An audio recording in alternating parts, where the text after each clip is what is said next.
Hello everyone, स्वागत है आपका इस प्यारे सी कोर्स में। इस आज के हमारे इस वीडियो में हम बात करने वाले हैं जो भी हमारे अलग अलग जो वेरियस मेडिकल स्पेशलिस्ट होते हैं उसके बारे में।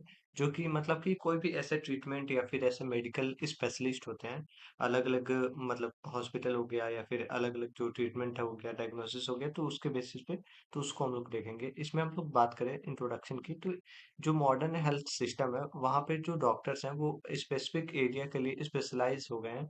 जिसमें हम बात करें तो मेडिकल स्पेशलिस्ट वो होते हैं जो कि एक्सपर्ट होते हैं किसी भी एक पर्टिकुलर ऑर्गन या फिर ऐसे सिस्टम को लेके। जैसे कि हम बात करें तो हमारे कार्डियो मतलब कि न्यूरोलॉजिस्ट हैं, तो वो हमारे जो भी न्यूरॉन्स हो गए या फिर जैसे नर्वस सिस्टम हो गया तो उससे रिलेटेड देखते हैं, या फिर ऐसे ऑन्कोलॉजिकल हो गए तो ऑन्कोलॉजी वाले जो कैंसर रिलेटेड है तो वो देखते हैं। तो ऐसे ही बहुत सारे अलग अलग मतलब कि स्पेशलिस्ट हो गए अलग अलग मतलब कि ट्रीटमेंट को लेके। जैसे कि हम बात करें तो इसमें जो भी हमारे नर्सेस का रोल होता है, कोऑर्डिनेशन करना होता है मेडिकल जो भी ट्रीटमेंट एक्सपर्ट हैं उनके साथ, और करेक्ट और कंप्लीट इसमें मतलब कि देखना होता है पेशेंट को। ठीक है, गाइड करना होता है पेशेंट के राइट, और जो भी स्पेशलिस्ट है उसके हिसाब से, और इंश्योर करना होता है प्रॉपर उसको डायग्नोसिस, मतलब कि प्रॉपर तरीके से उसकी जांच और ट्रीटमेंट का, मतलब जो भी इलाज हो रही है और रिकवरी हो सके। पहले हम लोग बात करेंगे तो इसमें हम लोग पहले देखें तो जनरल फिजिशियन के बारे में बात करेंगे। जनरल फिजिशियन की हम बात करें तो जनरल फिजिशियन वो सारे कॉमन जो मतलब मेडिकल इलनेस या फिर जो भी हमारे पेशेंट है, तो जो कि छोटे छोटे जो भी हमारे मतलब कि कॉमन मेडिकल इलनेस होती है तो उसके लिए ये होते हैं स्पेशलिस्ट, जो भी बहुत ज़्यादा ऐसे नीडेड होते हैं। ठीक है, अब हम एक एक करके एक एक ऑर्गन और सिस्टम के हिसाब से देखेंगे। जिसमें हमारे पास फर्स्ट है कार्डियोलॉजिस्ट। है कार्डियोलॉजिस्ट जो है, कार्डियो आपने वर्ड सुना होगा जो कि हमारे हार्ट का होता है। और इसमें हम बात करें तो इसी के जो डॉक्टर होते हैं, कार्डियोलॉजिस्ट किसी का डॉक्टर होता है, तो ये स्पेशलाइज होते हैं डिजीज जो भी कॉज होता है हमारे सर्कुलेटरी सिस्टम या फिर ऐसे रेस्पिरेट मतलब कि हार्ट रिलेटेड होती हैं, तो उन सभी और जो भी हमारे मतलब कि डॉक्टर इस एरिया में एक्सपर्ट होते हैं। ठीक है, अगर हम इसमें कॉमन कंडीशंस कौन कौन से देखते हैं तो हार्ट अटैक हो गया, हाइपरटेंशन हो गया, एरिथमियास हो गया, हार्ट फेलियर हो गया, और इसके साथ साथ कोरोनरी आर्टरी डिजीज हो गया, तो ये सब में ये माहिर होते हैं। ठीक है, डॉक्टर्स क्या क्या मतलब कि नर्सेस कैसे काम कर सकती हैं, तो कोऑर्डिनेट करके ये मतलब कि मॉनिटर कर सकती हैं जो भी वाइटल साइन है, ईसीजी रिकॉर्ड्स को देख सकती हैं। इसके साथ साथ जो भी कार्डियक मतलब कि मेडिकेशन देना है वो सब दे सकती है। चेस्ट पेन और जो भी ब्रीथिंग लेसनेस है, ये सब कर सकती है। डाइट डाइट के बारे में एजुकेट कर सकती है। ठीक है, तो ये सब हो गया। रेगुलर फॉलो अप पे भी ये रख सकती है। अब हमारे पास दूसरा यहाँ पे कंडीशन शुरू होता है जिसमें हम बात करें तो हमारे पास न्यूरोलॉजिस्ट है। न्यूरोलॉजिस्ट क्या होते हैं, तो ये जो है डॉक्टर्स जो होते हैं जो कि देखते हैं ब्रेन और स्पाइनल कॉर्ड और जो भी नर्वस सिस्टम है, तो उससे रिलेटेड जो डिसऑर्डर्स होते हैं या फिर डिजीज होती है तो उसको देखते हैं। कॉमन इसमें देखें तो स्ट्रोक हो गया, एपिलेप्सिया हो गया, फिर आपके जो भी माइग्रेन या फिर ऐसे कोई भी आपके जो भी ब्रेन रिलेटेड अगर कोई भी डिजीज हो रही है तो वो सब ये लोग देखते हैं। ठीक है, इसमें नर्सेस का रोल की हम बात करें तो ये जो है मेनली अगर देखें तो लेवल ऑफ कॉन्शियसनेस को देखती हैं। प्यूपिल कितना आँख का मूवमेंट है या फिर ऐसे लिम्फ जो मूवमेंट कैसा है, ये सब देखती हैं।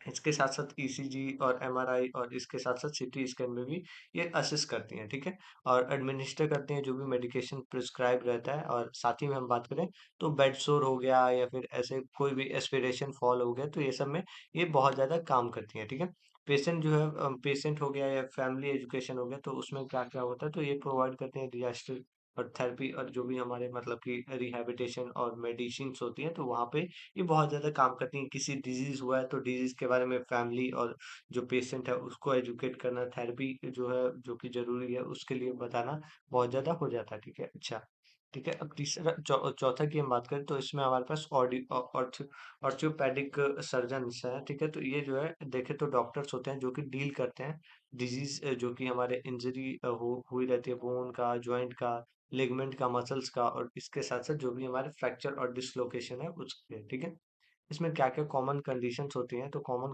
कंडीशंस की हम बात करें तो इसमें बोन फ्रैक्चर हो गया, जॉइंट पेन हो गया, अर्थराइटिस हो गया, बैक पेन हो गया, या फिर ऐसे स्पाइनल प्रॉब्लम्स हो गए, स्पोर्ट्स इंजरी हो सकती है, फिर ऐसे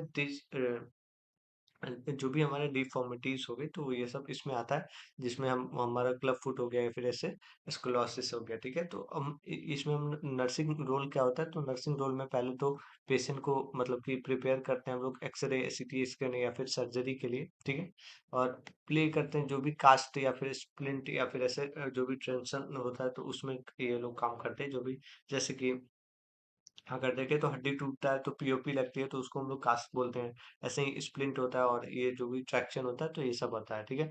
प्रॉपर तरीके से मॉनिटर करते हैं सर्कुलेशन और जो भी मतलब कि प्रॉपर तरीके से सेंसेस काम कर रहा है कि नहीं, मूवमेंट कैसा है, ये सब हो गया। पेन के मैनेजमेंट में और जो भी हमारे मतलब कि एंटीबायोटिक है उसको प्रोवाइड करती हैं। पोस्ट जो सर्जरी हुई है तो उसमें ये लोग काम कर सकते हैं। पोस्ट ऑपरेटिव केयर हो गया बोन सर्जरी के बाद, ठीक है? लिम्ब एक्सरसाइज या फिर ऐसे जो भी हमारे वो जैसे वॉकर यूज कर रहे हैं या फिर क्राउच मतलब कि बैसाखी जो होता है चलने वाला उसको यूज कर रहे हैं तो उसके बारे में बताना है। या फिर पीओपी मतलब कि कास्ट अगर लगा हुआ है, जो बैंडेज लगती है हमारे पुट्टी बोलते हैं जो कि आपके हाथों पे चढ़ती है ऐसे, तो उसको जब यूज करते हैं तो उसको कास्ट बोलते हैं। तो उसको वो अगर लगा है तो उसका केयर करेंगे कैसे, वो सब बताना होता है, ठीक है? नेक्स्ट हम बात करें तो हमारे पास ऑप्थेल्मोलॉजिस्ट है, तो ये जो है हमारे आई स्पेशलिस्ट होते हैं जो कि हमारे आई डिसऑर्डर्स और विजन प्रॉब्लम है तो उसको ये असिस्ट करते हैं। इसमें क्या क्या हो सकते हैं, तो कैटरेक्ट हो गया, फिर आपके ग्लाइकोमा हो गया, रेटिनल डिसऑर्डर्स हो गए या फिर ऐसे आई इन्फेक्शन और विजन डिफेक्ट हो गया तो उसमें काम आता है।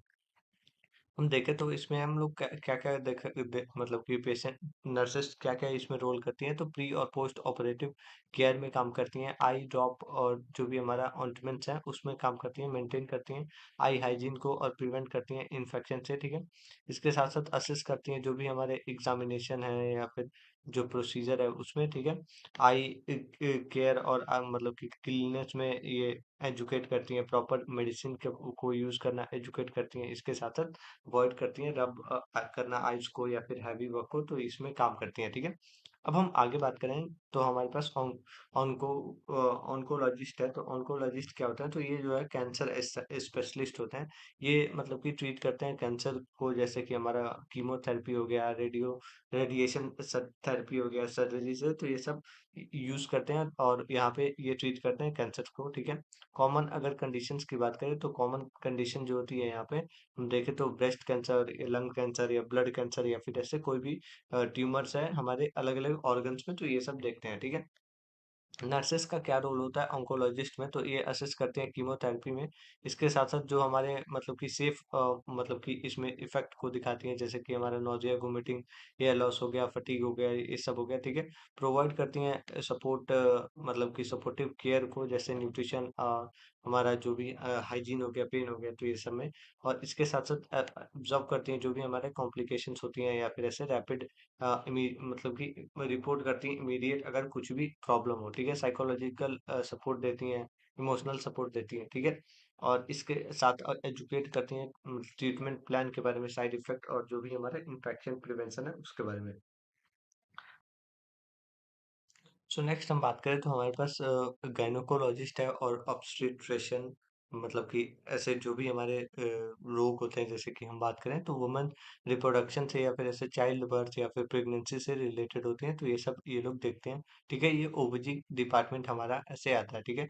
वुमेन की जो रिप्रोडक्टिव सिस्टम है या फिर जो भी हमारे प्रेगनेंसी और मतलब कि चाइल्ड बर्थ है तो उसके में ये काम आता है। कॉमन कंडीशंस क्या होती हैं, तो मेंस्ट्रुअल डिसऑर्डर हो गया, प्रेगनेंसी और चाइल्ड केयर हो गया, डेवलपमेंट इन्फेंट और जो भी हमारा ऐसे देखे तो मतलब कि यूटेराइन और ओवरी से रिलेटेड प्रॉब्लम्स है, हाई रिस्क प्रेगनेंसी है, तो ये सब में काम आता है।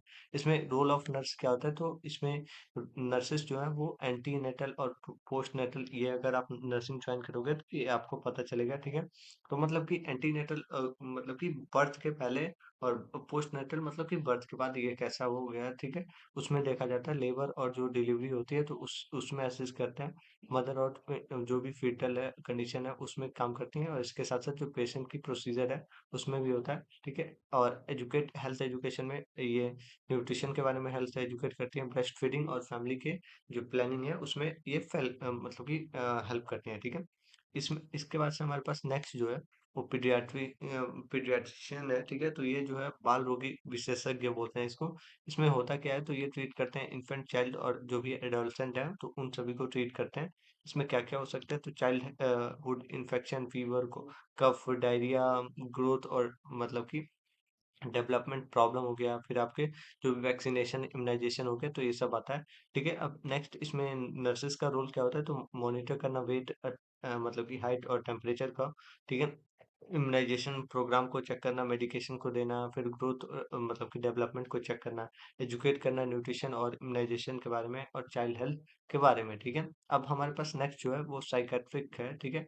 इसमें हमारे पास अगर देखें तो जो भी हमारे मेंटल और इमोशनल डिसऑर्डर्स होते हैं, तो उसको ये लोग ट्रीट करते हैं। डिप्रेशन, एंजाइटी, सिजोफ्रेनिया, बाइपोलर, ये सब देखने को मिलता है। अब इसमें नर्सिंग मैनेजमेंट में क्या होता है, तो पेशेंट को बिहेवियर, मूड और जो भी मतलब कि एडमिनिस्ट्रेशन करना, साइकोलॉजिस्ट मेडिसिन का मेंटेन करना, सेफ और मतलब कि ऐसे हार्म से बचाना, इमोशनल सपोर्ट देना, फिर काउंसलिंग को ट्रीट करना, जो भी मेडिसिन्स है और कॉम्प्लिकेशंस को ऐसे स्ट्रेस से बचाना, तो ये सब इसमें आता है, ठीक है। नेक्स्ट हम बात करें तो ईएनटी स्पेशलिस्ट होते हैं। ईएनटी क्या होता है, तो ईयर, नोज और थ्रोट के स्पेशलिस्ट को हम लोग बोलते हैं, ठीक है। इसमें क्या होता है, तो ईयर, नोज, थ्रोट और नेक के रिलेटेड डिजीज है उसको देखा जाता है। और तो कॉमन इसमें क्या मतलब देखा जाता है, तो ईयर इन्फेक्शन हो गया, हियरिंग लॉस हो गया, फिर आपके जो भी साइनोसाइटिस है, नजल ब्लॉक या फिर ऐसे टॉन्सिलाइटिस हो गया, फिर थ्रोट की इन्फेक्शन हो गया, तो ये सब देखा जाता है। कॉमन इसमें रोल्स क्या होती हैं नर्सेस का, तो ईएनटी एग्जामिनेशन करने का, जब जो भी हमारे मतलब कि ईयर, नोज और मतलब कि थ्रोट है उसका एग्जामिनेशन हो गया, फिर आपके ईयर और जो नसल ड्रॉप है उसको एडमिनिस्टर करना, पेशेंट को के टॉन्सिल और मतलब कि अगर सर्जरी हुई है तो उसको देखना और मेंटेन करना एयरवेज को, और साथ ही में जो पेशेंट है उसको हाइजीन और मेडिकेशन प्रॉपर तरीके से देना, ठीक है। नेक्स्ट हम बात करें तो हमारे पास ऐसे डर्मेटोलॉजिस्ट है, तो ये जो है स्किन स्पेशलिस्ट होते हैं, जो कि हमारे स्किन रिलेटेड डिसऑर्डर्स को देखते हैं, जिसमें हमारा हेयर, स्किन और नेल आ जाता है, जिसमें एक्ने, पिंपल्स, जो भी हमारे मतलब कि डर्मेटाइटिस हो गया, एज़मिया हो गया, फिर आपके जो भी सोरेसिस हो गया, फिर फंगी और बैक्टीरियल इन्फेक्शन हो गया, स्किन के एलर्जी हो गई, तो ये सब आता है। नर्सेस क्या इसमें कम करती हैं, तो जो भी हमारा स्किन है तो उसको एग्जामिन करना, फिर आपके क्रीम या ऑइंटमेंट को अप्लाई करना, साथ ही में एजुकेट करना स्किन हाइजीन के बारे में, प्रॉपर मेडिसिन के यूज के बारे में, और अवॉइड करना एलर्जी के बारे में, ठीक है। मॉनिटर करना सही रिस्पॉन्स में ट्रीटमेंट के लिए। अब जनरल हम लोग सर्जन्स की बात करें तो जनरल सर्जन्स कौन कौन से होते हैं, तो जो कि परफॉर्म करते हैं सर्जिकल ऑपरेशन, जैसे कि हमारा डिफरेंट ऑर्गन का, बॉडी का हो गया, ठीक है। इसमें क्या क्या हो सकते हैं, तो जो भी हमारे कॉमन ऐसे सर्जरीज होती हैं, जिसमें हमारा अपेंडिसाइटिस हो गया, सॉरी अपेंडेक्टोमी हो गया, तो अपेंडेक्टोमी क्या होता है, तो अब अपेंडिक्स को कट करके निकालना, या फिर हर्निया रिपेयर हो गया, गॉल ब्लैडर सर्जरी हो गई, जो भी हमारे इंटेस्टाइनल सर्जरी हो गई, ये सब आता है, ठीक है। इसमें नर्सेस का क्या रोल होता है, तो ऑपरेशन के लिए पेशेंट को तैयार करना, और ये सब आता है, असिस्ट करती है ऑपरेशन थिएटर में, पोस्ट ऐसे ऑपरेटिव केयर में, वुंड हीलिंग में, और साथ ही में ये लोग हेल्प करती हैं वाइटल साइन को मॉनिटर करने में, और एजुकेट करती हैं वुंड केयर। और इसके साथ साथ वुंड केयर का मतलब है कि जो भी हमारा सर्जरी हुआ है वो सही तरीके से ऐसे घाव जो है सूख जाए, और डाइट प्लान करती हैं, एक्टिविटीज पे भी ये ध्यान देती हैं, ठीक है। तो ये ऑल ओवर ऐसे चैप्टर था, जो कि मतलब कि ऐसे सारे स्पेशलिस्ट को लेके था।